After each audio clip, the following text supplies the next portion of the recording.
Oke, baik. Assalamualaikum warahmatullahi wabarakatuh. Di sini saya akan menjelaskan mengenai prinsip dalam bimbingan dan konseling Islam. Bimbingan sendiri lebih banyak bersangkut paut dengan usaha pemberian informasi dan kegiatan pengumpulan data tentang siswa dan lebih menekankan pada fungsi pencegahan.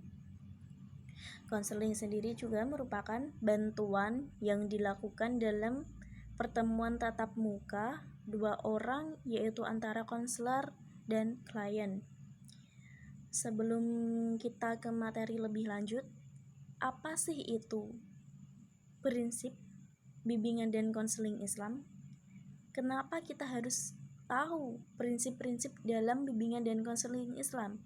Oke, prinsip adalah suatu pernyataan kebenaran umum maupun individual yang dijadikan oleh seseorang atau kelompok sebagai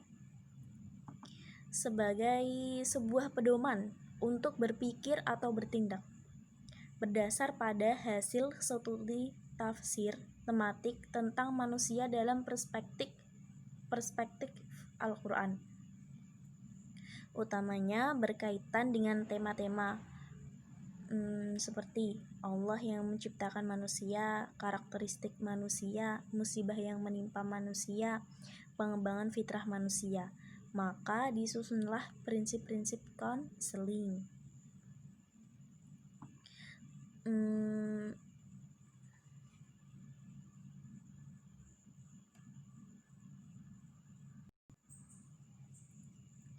Kenapa kita harus tahu prinsip-prinsip bimbingan dan konseling Islam? Karena bimbingan konseling membutuhkan suatu prinsip atau aturan main dalam menjalankan program pelayanan bimbingan. Prinsip bimbingan konselingnya itu rumusan prinsip-prinsip bimbingan dan konseling pada umumnya berkenaan dengan sasaran pelayanan, masalah klien, tujuan, dan proses penanganan masalah, program pelayanan dan penyelenggaraan pelayanan. Maka diharuskannya ada 3 prinsip dalam pelaksanaan bimbingan konseling. Ada 3 prinsip. Pertama yaitu prinsip dalam proses bimbingan konseling Islam. Yang kedua, prinsip konselor dalam bimbingan konseling Islam. Yang ketiga, prinsip konseling dalam bimbingan konseling Islam. Nah, dari sini kita akan membahas.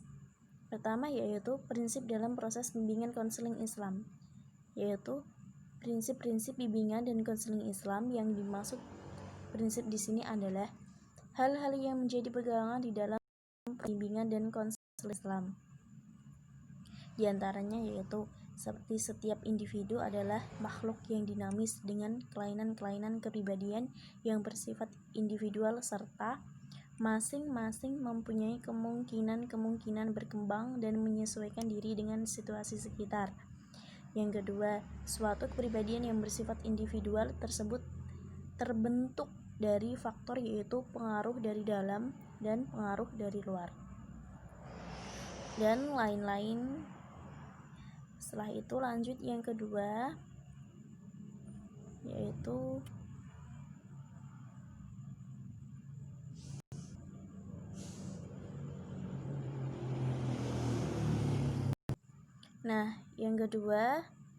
prinsip yang berhubungan dengan konselor.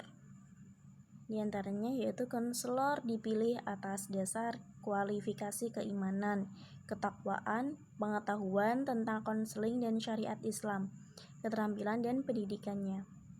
Terus ada peluang bagi konselor untuk membantu individu mengembangkan dan kembali kepada fitrahnya, namun diakui bahwa hasil akhirnya masih tergantung pada izin Allah. Oleh sebab itu, pembimbing tidak perlu menepuk dada jika sukses dan berkecil hati ketika gagal.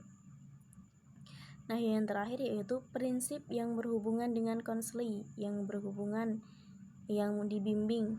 Dalam membimbing individu atau sekelompok individu perlu dimantapkan kembali hakikat la ilaha illallah dan konsekuensi ucapan asyhadu alla ilaha illallah, dan lain sebagainya.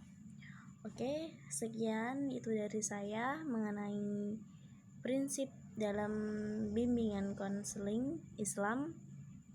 Wassalamualaikum warahmatullahi wabarakatuh.